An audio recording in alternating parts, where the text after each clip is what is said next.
Hi, everybody. Welcome to another chapter of Muskogee High School Roughers football. Bill Huddleston here along with the coach of the Roughers, Rafe Watkins. And, Coach, I know our viewers can see we're still outside because nothing's going to change as long as the winds continue now 2-0 in league play. No, I'm superstitious like a baseball coach when it comes to that. You know, if we're winning, we're going to keep out here. I hope we have to be out here in some parkas later on in the year because we're still winning.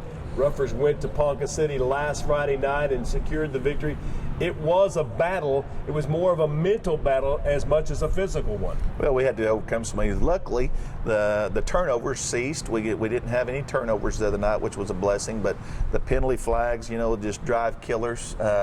Changes second and 4 to second and 14, huge difference. And start off with the very first play of the game of not getting adjusted out there and getting our feet set. And we had the illegal procedure on the first play of the game, and we got an 8-yard gain. And now then, instead of being 2nd and 2, we're 1st and 15. And it's just with those little mental things, and we work on them every day. But at some point, like we told the kids at halftime, you have to be disciplined enough to get it taken care of. And luckily, in the second half, we did more of that. Now, the Roughers went into the dressing room scoreless with Ponca City at halftime, but you told us afterwards it was just a little friendly family chat, and your definition was just to go out and have fun. Yeah, well, it was. We're sitting there and we're all looking at each other. The defense, because the building was so small that we were dressing room, the defense went over into the gym, and we stayed there. The offense did, and we just had, nobody's having fun. Everybody had a stress on their face, and it is a stressful deal because we put pressure on them. There's pressure on us to win, and you got to, at some point, it's fun. Football, and because I'm partial, there will be others that say basketball or soccer or baseball, but to me, it's the most fun sport in the world, and I wasn't having any fun. The kids weren't having any fun. You could tell by looking at their face. They're stressed. There's an old saying, if you're afraid to fail, you're bound to do so, and I think that's what we do sometimes. We get to looking at it, and we're so afraid of failing that we do it. Because we're not going 100 miles an hour. We're not doing what we do every day in practice. I promise you, the other sayings, you play like you practice. I wish that were the case because last week, Tuesday and Wednesday, we had awesome practices. And then we go into the game, and it's like we're just so afraid of making a mistake that we end up doing so, and we're playing about half the speed that we do out there in practice. So with that said, I said, guys, let's go out second half and let's have some fun. And I think they relaxed a little bit, and, we start the second half with that drive, a 16-play drive where we overcome 3 different penalties. We had a 4th down at the goal line and was able to get it in. And I'd a lot rather have those type of drives, that take 8 or 9 minutes off the clock. I'd like to have it a little bit stress-free, but not because of the penalties. But I love 4 and 5 yards of whack, and that keeps our defense off the field and their offense. And I can assure you, Coach Heath and the defensive staff would a lot rather see those where they're looking up and they're not having to be on the field, and their offense isn't, and we're taking time off the clock. Well, the Roughers certainly came out having listened to their coach attentively at halftime and went right to work on the series that put the first points on the board. As we go to our video monitor, Coach, let's take a look at it here on the computer screen. We can see this very first thing. First play, we go about 25 yards here, but they say we have a holding somewhere in this region, and it brings it back. Elijah Gilbert just running more like 30 yards. Now we're coming back, and now we're, I think, 1st and 15. We come back, and we're able to get through it. We'll make it on a pass play. I think that Tyreek Beasley had a great game on the bubble. You see Cameron Curl getting a great block, driving his man to the outside, and that's why things are starting to click a little bit. You see little glimmers. We're far from being the team that we've got to be, but you see the little things of the perimeter blocking that we didn't have in the first 2 or 3 ball games. Here's where Q has got to realize every play is not going to be a touchdown play. 3 yards is a good thing. Get up inside there. Don't bounce to the outside. Everybody's fast in high school. Get to the inside. Here's our speed option play, and they came inside, so it doesn't look like a normal speed option. We should be pitching off the end. Well, as it turns out, we were able to run more of a zone look option to it. Here in a little bit, you'll see this time that they run like they're supposed to, and now then we've got to read it, and it may be coming up here in the next couple of plays. Here's a little old draw play that we had where we're faking the bubble. Another lead. This time you see he hits it up inside. It's not a big gain, but it's not a loss either. 3-yard gain is a good thing. Coming back to the bubble, we drop it here. We had 6 drop passes in the game. Our stats. Here's speed option. We got to pitch that right then. We're not blocking the end for a reason, but if you noticed, if we pitch it right there, we walk into the end zone, and then things aren't as tough as they had to be here toward the end. Looked like he was going to score, but it did pick up the positive yardage that you needed right there close to the goal line, and then a little bit of back and forth with the yellow hankies that resulted in another 4th down decision for you. Right, 4th down and 5 here, and we get good protection from our line. Bryson keeps working, and Q keeps moving his feet and finds the opening, and we're up 7-0. And at that point, we're tickled to death at that. You see, we used almost 9 minutes there off the clock, and so if we can have those type of things, that's what we need this week as well.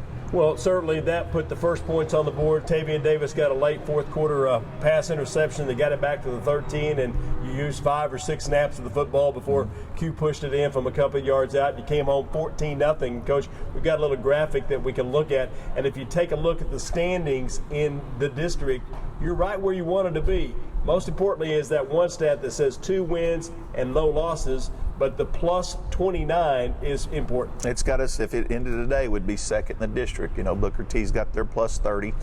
We got plus 29. Bixby's got plus 28. And Sand Springs, I think, is at plus 17 right now, somewhere in that area. So, we're right where we need to be. The bottom line is if we can keep winning, it takes care of itself. But we've got a big opponent this week for homecoming, and hopefully we can keep it rolling. One guy that knows right where he's supposed to be each and every snap is our guest this week. Luke Leatherman will join the coach and I when we continue here on TV 15.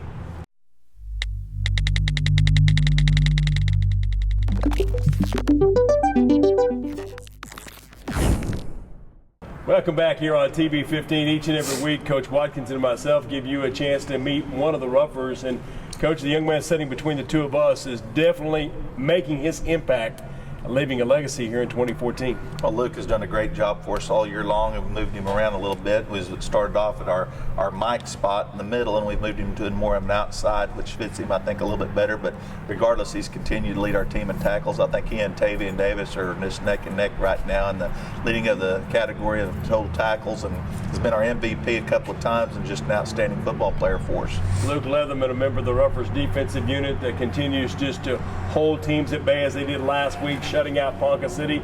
Was that kind of a team goal, Luke, for the defense, that once the offense put the 7 points on the board, and even though Ponca City was trying to threaten, that you were going to preserve that shutout? Yeah, we always had that goal, going in the week. Coach Heath, we need to get a shutout, preaching all, we need to get a shutout this week, that was the goal of the whole game, don't let them score. And we know that, our offense could put points on the board, and we will know that Ponca City won't have a chance to win the game if they can't get points on the board. So. Now, Luke, as Coach mentioned, has kind of had to adjust his position on the field from one spot to another. How challenging has that been for you as a player?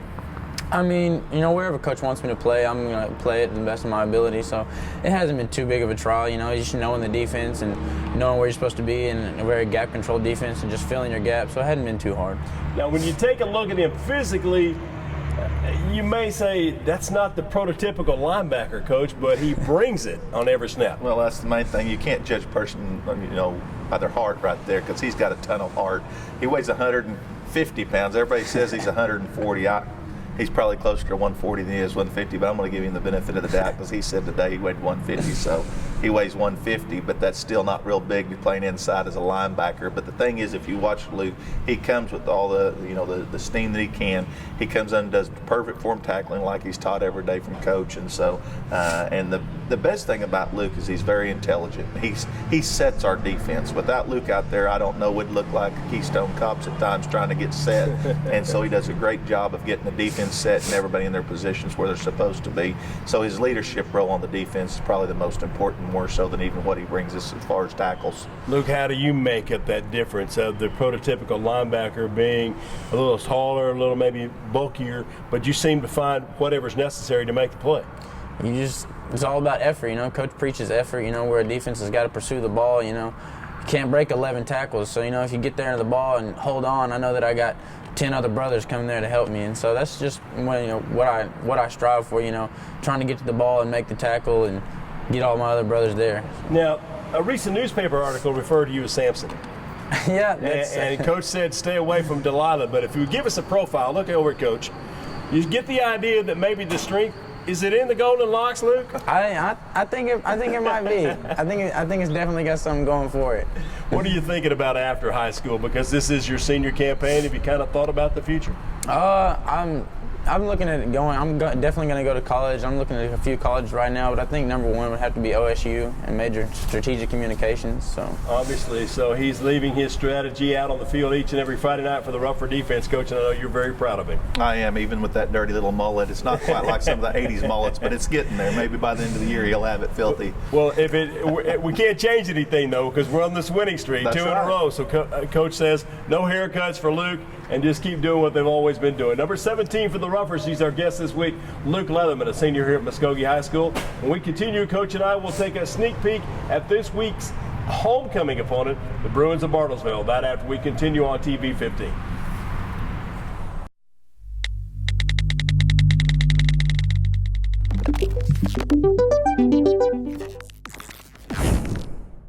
Well, 5 weeks, Coach, are into the books. We're halfway through the 2014 season, but we've just got 2 weeks of the 7-game stretch in determining who will go to the postseason party. Well, and we're sitting perfect there, and that's the most important thing, you know. As we told our seniors a couple of weeks ago when we started district, they had 7 games left of their high school career that they were guaranteed. We're still just guaranteed 5 right now. With a couple of more wins in the next few weeks, they'll be guaranteed a playoff appearance, and that's what was most important to us right now, and Bartlesville lies in the way right now to make it 3-0. Roughers are at home, Muskogee Creek Nation Field, for a 7 o'clock start against the Bartlesville Bruin. It is homecoming. Coaches sometimes just almost grit your teeth at the sound of the word homecoming, but it is a good time. I mean, the student body has a great week all week long. The coronation of the Queen. You have the alumni band that'll be out on the field on Friday night. But the most important thing is maintain your focus and get the win over Bartlesville. Give us kind of a look at Bartlesville. Well, Bartlesville, you know, is they're offensive heavy. They got an outstanding quarterback. He's a little lefty, and as I said earlier in the year, I wasn't overly impressed with him in summer passing league, but that's because he was staying in the pocket. He's one of those exceptional quarterbacks that plays better on the move. We played a kid in 2005. A lot of people's heard of Tucker Brown.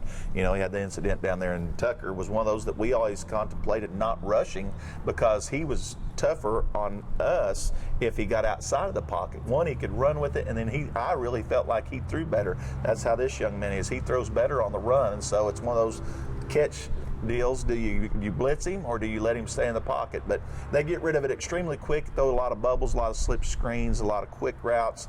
But he is a very good quarterback for him, and they got a couple of nice receivers. So our defense has got the challenge this week.